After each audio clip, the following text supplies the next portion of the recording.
ಅಮೆರಿಕದಲ್ಲಿ ಒಬ್ಬ ದೊಡ್ಡ ಉದ್ಯಮಿ ಇದ್ದರು. ಭಾರಿ ವ್ಯವಹಾರ. ಆಗಿಂದಾಗ ವ್ಯವಹಾರದಲ್ಲಿ, ಜೀವನದಲ್ಲಿ ಅನೇಕ ಸಮಸ್ಯೆಗಳು ಬರ್ತಾ ಇದ್ವು. ಕೆಲವೊಮ್ಮೆ ಸಣ್ಣದು, ಕೆಲವೊಮ್ಮೆ ದೊಡ್ಡದು. ಒಮ್ಮೆ ಅವರಿಗೆ ಕುತೂಹಲ ಉಂಟಾಯಿತು. ಈ ದೊಡ್ಡ ನಗರದಲ್ಲಿ ಈ ಸಮಸ್ಯೆಗಳೆಲ್ಲ ನನಗೇ ಇದೆಯಾ ಅಥವಾ ಇತರರಿಗೂ ಇದೆಯಾ? ಸಮಸ್ಯೆಗಳೇ ಇಲ್ಲದವರು ಯಾರಾದ್ರೂ ಇರಬಹುದಾ ಎಂದು ಕಂಡುಕೊಳ್ಳಬೇಕೆನ್ನಿಸ್ತು.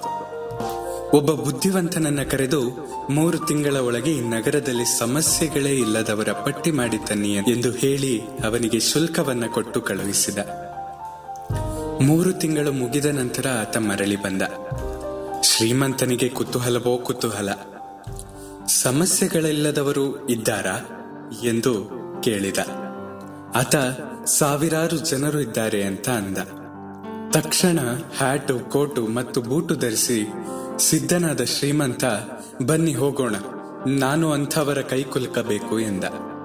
ಆಗ ಆತ ನಿಧಾನವಾಗಿ ಹೇಳಿದ, ನೀವು ಅವರ ಕೈ ಕುಲುಕಲು ಸಾಧ್ಯವಿಲ್ಲ. ಏಕೆಂದ್ರೆ ಅವರೆಲ್ಲ ನೆಲಮಟ್ಟದಿಂದ 4 ಅಡಿ ಕೆಳಗೆ ಹೂಳಲ್ಪಟ್ಟಿದ್ದಾರೆ, ಸತ್ತು ಸಮಾಧಿಯಾಗಿದ್ದಾರೆ. ನಾನು ತುಂಬಾ ಹುಡುಕಿದೆ. ಬದುಕಿರುವವರಿಗೆಲ್ಲರಿಗೂ ಒಂದಲ್ಲ ಒಂದು ಸಮಸ್ಯೆ ಇದ್ದೇ ಇದೆ. ಸತ್ತು ಸಮಾಧಿಯಲ್ಲಿರುವವರಿಗೆ ಮಾತ್ರ ಸಮಸ್ಯೆಗಳಿಲ್ಲ ಎಂದು ಹೇಳಿದ. ಶ್ರೀಮಂತನಿಗೆ ಈ ಮಾತು ಕೇಳಿ ಜ್ಞಾನೋದಯವಾಯಿತು. ತನಗೆ ಸಮಸ್ಯೆಗಳಿದ್ದರೇನು, ತಾನು ಜೀವಂತವಾಗಿದ್ದೇನಲ್ಲ ಎಂದು ಸಮಾಧಾನವೂ ಆಯಿತು. ನಾವು ಬಹಳಷ್ಟು ಜನ ಬಯಸುವುದು ಏನು ಗೊತ್ತೇ?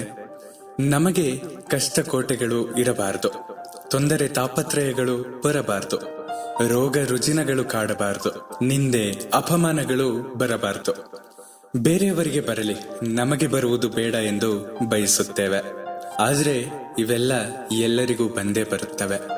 ಬರುವ ಪ್ರಮಾಣದಲ್ಲಿ ಹೆಚ್ಚು ಕಡಿಮೆ ಇರಬಹುದು. ನಮ್ಮ ಸಮಸ್ಯೆಗಳು ನಮಗೆ ತುಂಬಾ ದೊಡ್ಡದಾಗಿ ಕಾಣುತ್ತವೆ, ಇತರರ ಸಮಸ್ಯೆಗಳು ಸಣ್ಣವು ಎನಿಸುತ್ತದೆ. ಉದ್ಯೋಗದಲ್ಲಿರುವವರು ವ್ಯಾಪಾರಸ್ಥರಿಗೆ ಸಮಸ್ಯೆಗಳು ಕಡಿಮೆ, ಸಂಪಾದನೆ ಹೆಚ್ಚು ಇರುತ್ತದೆ ಎಂದುಕೊಳ್ತಾರೆ. ವ್ಯಾಪಾರಸ್ಥರು ರಾಜಕೀಯದಲ್ಲಿರುವವರಿಗೆ ಸಮಸ್ಯೆಗಳು ಕಡಿಮೆ, ಅವರಿಗೆ ಅಧಿಕಾರವಿದೆ ಎಂದುಕೊಳ್ತಾರೆ. ರಾಜಕೀಯದಲ್ಲಿರುವವರು ಉದ್ಯೋಗಸ್ಥರದೇ ಸುಖಿ ಜೀವನ, ಅವರದು ಕಾಯಂ ಉದ್ಯೋಗ, ಮತ್ತೆ ಮತ್ತೆ ಚುನಾವಣೆಯ ರಂಪ ಇಲ್ಲ ಎಂದುಕೊಳ್ತಾರೆ. ವಕೀಲರುಗಳಿಗೆ ವೈದ್ಯರ ಜೀವನ ಸುಖಿ ಜೀವನ ಎನಿಸುತ್ತದೆ, ವೈದ್ಯರಿಗೆ ಉಪಾಧ್ಯಾಯರ ಜೀವನ ರಜಾ ಮಜಾ ಜೀವನ ಎನಿಸುತ್ತದೆ.